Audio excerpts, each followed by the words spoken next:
Yes, I ordered this last Friday. Today is the next Friday.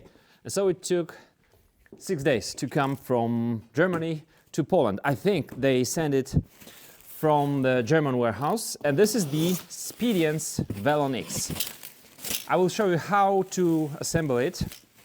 And I'm excited to see something about the workouts because I will be there in the workouts. So let's see what's inside. I already like it. It says, first, take out all the accessory boxes from the top layer. And then there's step 2, step 3. Let's start with the first one. And I like the fact that we'll be probably guided through the whole assembly process. Spedience book. All right. These are the boxes. Number 3, number 6. This is number 2. Oh, big one as well. Woo, we are getting the mat. I didn't know it. Nice. And then that big cover says, remove the base from the accessory box number 2. Box number 2. We've got some stickers here. And then this. Then it says, follow the quick assembly manual for installation. I assume this is the manual. Quick assembly manual. That's it. Here's the thing that manual doesn't say. It says that we should assemble the front and the rear base. But it doesn't say where's the front and the rear of the bike. It goes like this. Where you see these little fans, that's the front of your bike, and that's where the base with the wheels comes, and the wheels go outwards to the front. And then we've got the crankset there, that's how I saw it. At the back there is no fans, little cable here. Then the base without the wheels goes like this, like with the arrow pointing inwards. Same here, arrow pointing inwards. And it makes sense because where the fans are, this little net goes. It says screw toolkit is number 6. Everything here is marked. That's really good, that's handy. Base components, hex screws, I love it. Of course I have my own tools, but I'm gonna check these. 10, 8. The front of the bike, 1, 2, 3, 4, 5, 6. And a little tricky thing here is that I cannot reach the bike, so I need to lift it. Would be great to have the other person doing it for me. If you have strong palms, should be okay for you, but not ideal. When you do it by yourself, make sure when you lift the bike, you don't damage those threads. So you need to be sure that it actually touches the base you are assembling here. The best thing here is to have 2 people. I'm gonna move here. You see? That's how much I need to lift. Ooh, heavy, heavy, heavy, heavy stuff. One side, the other side. Looking good. Oopsie. Okay, nothing broke. Oh, interesting.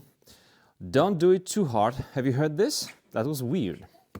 And now it says, after installing the base, turn the packaging box 180 degrees so that the bike is placed flat on the ground. It says the same thing here on the manual. If you have a soft ground, I think it's okay to put it on the side. I think that's what the manual says here. My workshop is not done yet. I have concrete floor. You see these wheels? I'm going to use them to flip it securely and not scratch my thing. Yes, I'm still working on everything here. I'm going to back off a little. And now I'm going to destroy my device. Now, see, it goes down on the wheels. I have no problem doing that. It's not too heavy, no. So, no, you don't have to put it on the side. I think it's better this way. And now everything goes up. This was under the device. Now it should go nicely. This was inside still, but it's kept together.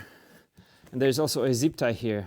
So there's no risk it will fall off while you are removing the box. That's good. this foam away. Oh, this was really well protected. And that's my bike. Very comfy. I've spent many hours on this already. There's the side with B letter. That's for the screen.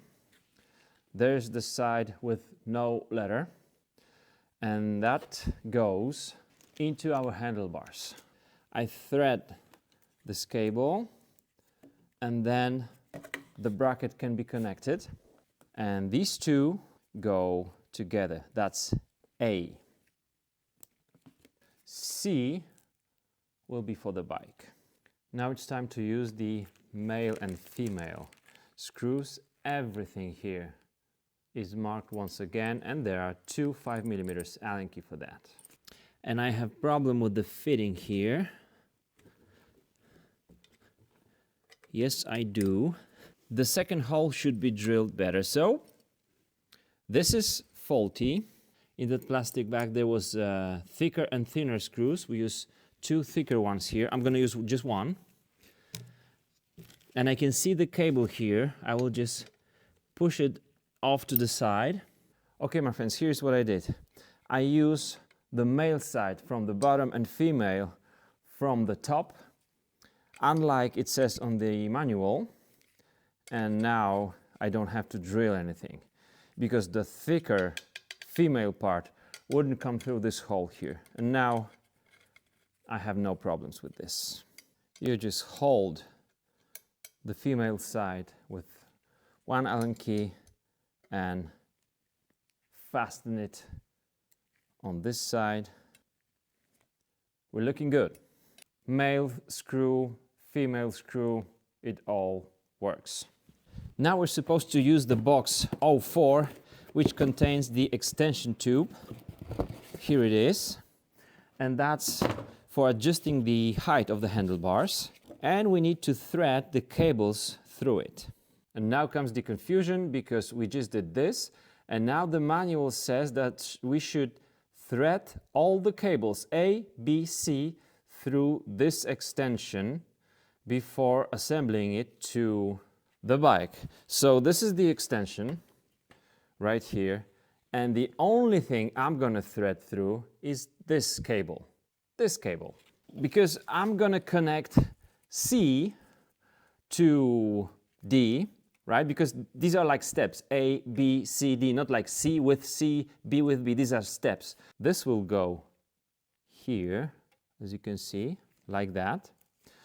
But these cables are already connected, and this one is inside this extension, and it only goes outside here to the screen.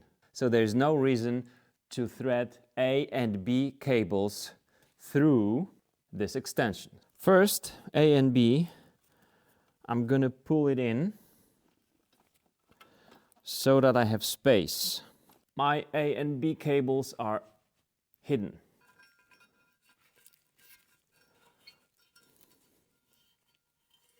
Okay, it fits. I can see the end of the cable right here. And here are our 4 screws. 2 on one side. These 2 are done. Now I'm going to the other side. There's quite a lot of the thread lock on them, so you can feel the resistance. That's normal. And we're done. You see, this is why I said that only one cable should be threaded, because we are only connecting this one right here, right now. Don't lose it inside. There's only one way to connect this.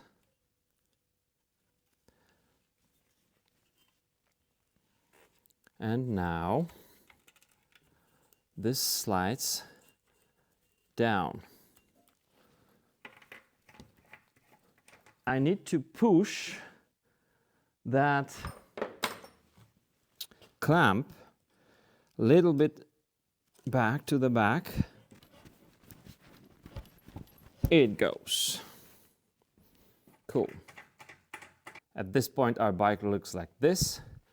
The only thing we need to assemble is the screen and the crank arms. The accessory box number 1 contains our screen, so careful here.